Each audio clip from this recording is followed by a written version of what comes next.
Assalamualaikum warahmatullahi wabarakatuh. Perkenalkan, nama saya Muhammad Ubedillah. Saya dari Universitas Muhammadiyah Banjarmasin, Fakultas Teknik, Prodi Teknik Informatika.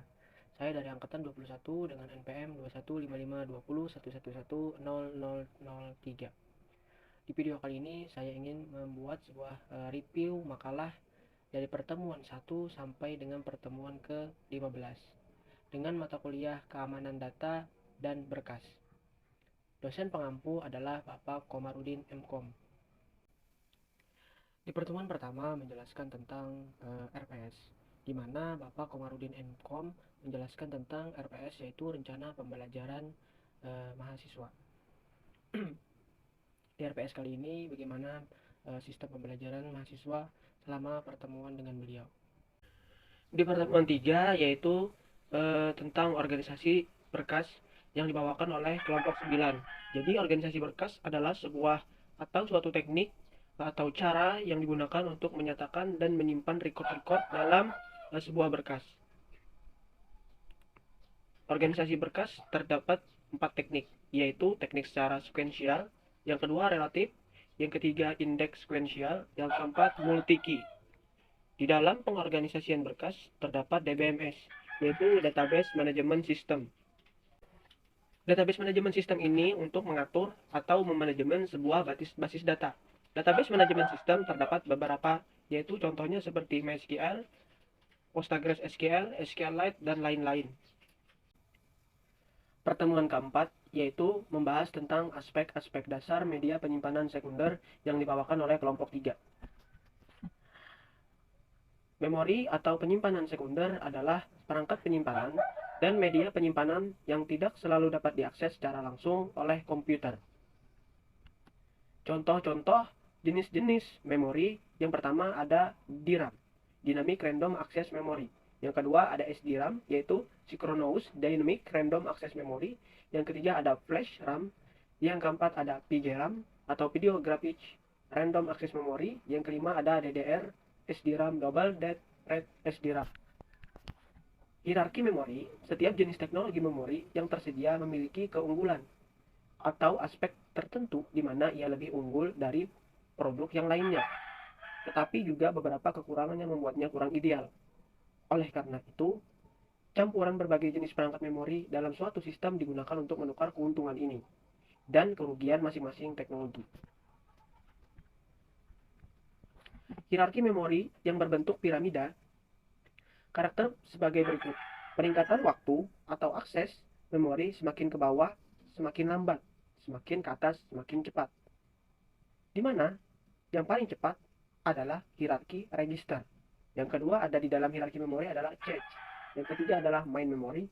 Yang keempat secondary storage. Di pertemuan 5 yaitu membahas tentang organisasi berkas dalam magnetic tape yang dibawakan oleh kelompok 11. Jadi file berkas adalah sekumpulan informasi yang saling berkaitan dan didefinisikan oleh pembuatnya. Organisasi berkas sendiri adalah suatu teknik atau cara yang digunakan untuk menyatakan dan menyimpan record-record dalam sebuah berkas. Nah, magnetic tape atau pita magnetik merupakan contoh yang pertama dari memori sekunder. Pita ini digunakan sebagai perangkat masukan dan keluaran, input ataupun output, di mana data dikirim dari pita ke prosesor, dan data diambil oleh prosesor, kemudian disimpan pada pita yang lainnya. Di dalam magnetic tape terdapat dua. Nah, kelebihan dari magnetic tape yaitu panjang record tidak terbatas. Yang kedua, density data panjang atau data tertinggi. Yang ketiga adalah volume penyimpanan, datanya besar dan harganya murah. Nah, sedangkan kekurangan dari magnetic tape yang pertama adalah akses langsung terhadap lambat. Nah, yang kedua adalah masalah lingkungan. Yang ketiga memerlukan penafsiran terhadap mesin.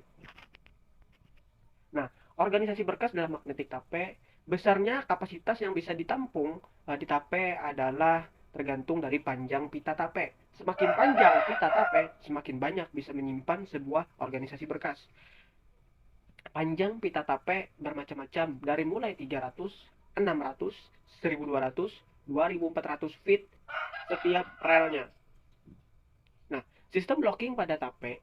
Blok adalah data yang dibaca dari atau ditulis ke tape dalam suatu grup karakter. Yang kedua, sebuah blok dapat terdiri dari satu atau lebih record.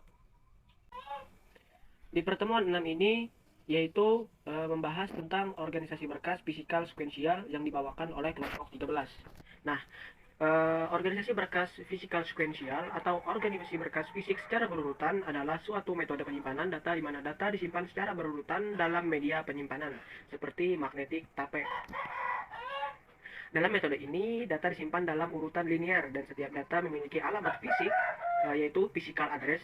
Physical address adalah seperti yang ada di router, yaitu MAC address, yang hanya terletak di satu sebuah fisik. Misalkan ada satu router dan satu lagi router, maka physical address-nya berbeda, tidak mungkin sama. Yaitu yang kedua adalah kelebihan dan kekurangan dari organisasi berkas fisikal sekuensial. Yang pertama, kelebihannya adalah merupakan organisasi file yang sederhana. Yang kedua, jarak setiap aplikasi yang tersimpan sangat jelas. Yang ketiga adalah metode penyimpanan di dalam memori sangat sederhana, sehingga efisiensi untuk menyimpan record yang besar. Nah, sedangkan kekurangannya adalah yang pertama, kesulitan dalam memperbaharui data. Yang kedua, tidak bisa dilakukan pembacaan secara langsung. Nah, struktur organisasi berkas sekuensial adalah bentuk struktur organisasi berkas sekuensial, yaitu data disimpan dalam bentuk urutan linear di dalam berkas, dan setiap data memiliki alamat fisik yang unik yang dapat digunakan untuk mengaksesnya. Nah, struktur organisasi berkas fisikal sekuensial terdiri dari beberapa bagian, yaitu yang pertama adalah header, yang kedua adalah record, yang ketiga adalah footer. Nah, implementasinya adalah implementasi organisasi berkas fisikal sekuensial secara berurutan, yaitu melibatkan beberapa tahapan, antara lain yang pertama adalah pengumpulan data, yang kedua adalah pemasukan atau input data, yang ketiga adalah pengeditan data, yang keempat adalah penyortiran data. Di pertemuan ketujuh, yaitu membahas tentang organisasi berkas indeks sekuensial yang dibawakan oleh kelompok 5. Jadi, organisasi berkas indeks sekuensial adalah organisasi berkas file yang disusun sedemikian rupa sehingga dapat diakses secara sekuensial, berurutan, maupun secara direct, langsung atau kombinasi. Nah, keuntungan dan kerugian dari organisasi berkas indeks sekuensial, yang pertama adalah kelebihannya atau keuntungannya, pemanggilan data lebih cepat. Yang kedua, bentuk file yang paling banyak dipakai. Yang ketiga, file bisa selalu dalam kondisi up to date. Yang keempat, proses secara online. Yang kelima adalah akses secara sekuensial. Nah, kerugiannya adalah data yang tersimpan harus sudah urut. Yang kedua, search atau pencarian hanya bisa melalui sebuah key saja. Yang ketiga, posisi data yang tersimpan sangat sulit untuk up to date. Sangat sulit up to date, master file berubah kalau diproses. Yang keempat, tidak bisa dilakukan secara langsung. Yang kelima adalah memerlukan hardware dan software yang lebih kompleks. Di pertemuan ke-9, yaitu membahas tentang kriptografi atau data dan informasi teknik keamanan data. Nah, yaitu dibawakan oleh kelompok 1. Nah, langsung saja kita masuk. Kriptografi secara umum adalah ilmu dan seni untuk menjaga kerahasiaan berita, menurut Bruce Schneier. Nah, selain pengertian tersebut, terdapat pula pengertian ilmu yang mempelajari teknik-teknik kriptografi matematika yang berhubungan dengan aspek keamanan informasi seperti kerahasiaan Anda sebagai data, yang kedua keabsahan data, yang ketiga integritas data, serta autentikasi data. Nah, steganografi, yaitu konsep steganografi adalah teknik yang digunakan untuk menyembunyikan pesan rahasia dalam media yang tampak biasa seperti gambar, audio, teks, ataupun video tanpa menimbulkan kecurigaan pada pihak yang tidak berwenang. Nah, steganografi berbeda dengan kriptografi karena bukan hanya mengenkripsi pesan, tetapi juga menyembunyikan dalam media yang tidak mencurigakan. Jadi, di dalam kriptografi ada terdapat sebuah teknik, yaitu yang namanya adalah teknik hashing. Nah, secara sederhana, hashing adalah proses mengonversi input data menjadi nilai yang unik dan tetap panjang, yang disebut hash value atau hash code. Hashing menggunakan fungsi hash yang merupakan algoritma matematika khusus yang mengambil input data apapun dan menghasilkan output hash yang khas. Di pertemuan ke-10, yaitu membahas tentang jenis kriptografi dan konsep bilangan biner dalam kriptografi yang dibawakan oleh kelompok 7. Nah, definisi kriptografi klasik dan modern. Yang kedua adalah kriptografi klasik adalah teknik kriptografi yang telah digunakan sejak ribuan tahun yang lalu, bahkan sebelum munculnya teknologi internet. Nah, sedangkan kriptografi modern adalah merupakan teknik kriptografi yang menggunakan matematika dan teknologi modern seperti komputer dan internet untuk mengenkripsi pesan. Nah, contoh kriptografi klasik adalah seperti Candi Kaisar. Yang kedua adalah Sandi Pigenere. Yang ketiga adalah Sandi Pil. Nah, contoh yang ada di kriptografi modern seperti Advanced Encryption Standard atau AES. Yang kedua adalah Repeat-Shamir-Adleman. Yang ketiga adalah Quantum Key Distribution.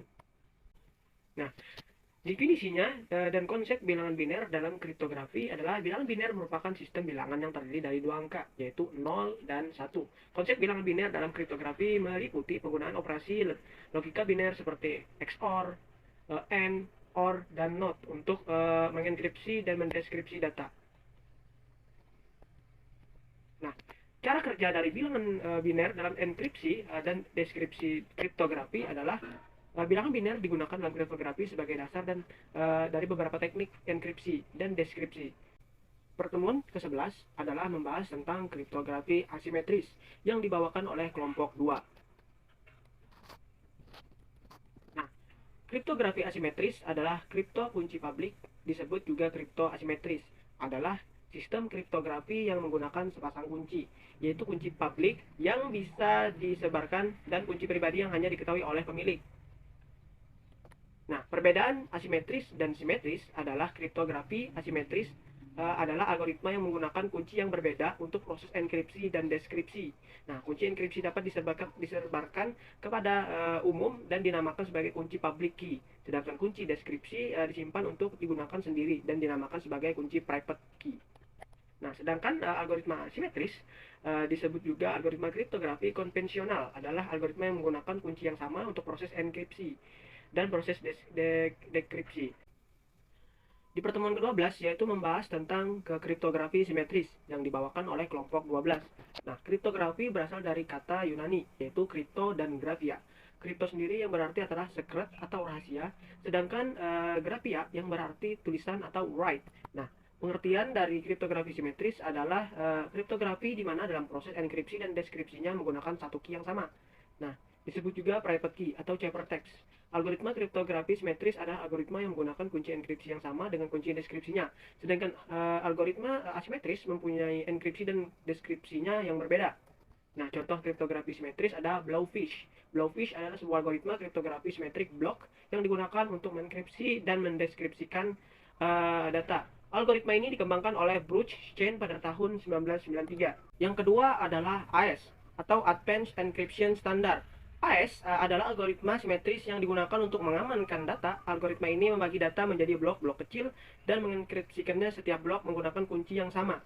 AES menyediakan tingkat keamanan yang tinggi dengan teknik yang sama, menggunakan enkripsi yang kompleks seperti operasi bitwise dan matrix. Cara kerja kriptografi simetris adalah seperti cara kerja dari kriptografi simetris menggunakan sistem enkripsi simetris. Dalam sistem enkripsi simetris, setiap orang memiliki satu kunci. Dalam hal ini, kunci yang dibagikan harus dirahasiakan dari orang lain karena memiliki kunci yang sama. Di pertemuan ke-13 yaitu membahas tentang basis data, dibawakan oleh kelompok 6. Nah, peranan basis data dan struktur data yaitu adalah kumpulan data yang disimpan secara sistematis di dalam komputer dan dapat diolah atau dimanipulasi menggunakan perangkat lunak atau program aplikasi untuk menghasilkan informasi. Keamanan database adalah suatu cara untuk melindungi database dari ancaman. Nah, jenis database terbagi menjadi 5 jenis fungsi yang beraneka ragam, yaitu database operational database, database warehouse, distributed database, relational database, dan end user database. Nah, struktur data dan basis data. Struktur data merupakan salah satu cara menyimpan maupun mengatur sebuah data secara rapi dan terstruktur dalam sebuah sistem komputer ataupun database dengan tujuan memberikan kemudahan dalam mengaksesnya. Nah, berikut contoh penerapan basis data. Yang pertama adalah di perbankan, yang kedua adalah di asuransi, yang ketiga adalah di rumah sakit, yang keempat adalah produsen barang. Di pertemuan ke-14 yaitu membahas tentang teknik cipherblock yang dibawakan oleh kelompok 8. Nah, cipherblock atau teknik cipherblock adalah salah satu metode kriptografi simetris di mana pesan yang akan dienkripsi dibagi menjadi blok-blok yang ukuran sama. Nah, jenis-jenis cipherblock terbagi menjadi 4, yaitu electronic code block, yang kedua adalah cipherblock chaining, yang ketiga adalah cipherblock feedback, yang keempat adalah output feedback. Nah, electronic code block (ECB), electronic code block adalah mode operasi untuk cipherblock, di mana karakteristiknya setiap blok plain text yang mungkin mempunyai nilai ciphertext yang ditentukan dan sebaliknya. Sedangkan cipherblock chaining, mode cipherblock chaining menerapkan mekanisme umpan balik feedback pada sebuah blok, yang dalam hal ini hasil enkripsi blok sebelumnya diumpan balikan ke dalam enkripsi. Di pertemuan ke-15 atau pertemuan terakhir dibawakan oleh kelompok 10 dengan materi konsep algoritma DES dan teknik DES, yaitu data encryption standard. Nah, konsep algoritma DES yaitu konsep algoritma data berasal dari kebutuhan untuk mengamankan komunikasi elektronik dan melindungi data yang sensitif. DES adalah sebuah algoritma kriptografi simetris yang dikembangkan oleh IBM pada tahun 1970 dan diadopsi oleh pemerintah Amerika Serikat sebagai standar enkripsi data. Nah, kelemahan dan keunggulan dari enkripsi DES, yang pertama adalah kelebihannya, panjang kunci yang terbatas. DES menggunakan kunci berukuran 56 bit. Nah, untuk kelemahan yang kedua adalah rentan terhadap serangan ciphertext terpilih. Yang ketiga adalah kehadiran algoritma yang lebih kuat mengakibatkan seiring dengan perkembangannya zaman, metode DES sudah ditinggalkan. Setelah itu adalah keunggulan dari DES, yaitu kecepatan data efisiensi. DES merupakan algoritma enkripsi yang relatif cepat efisiensi dan penggunaannya.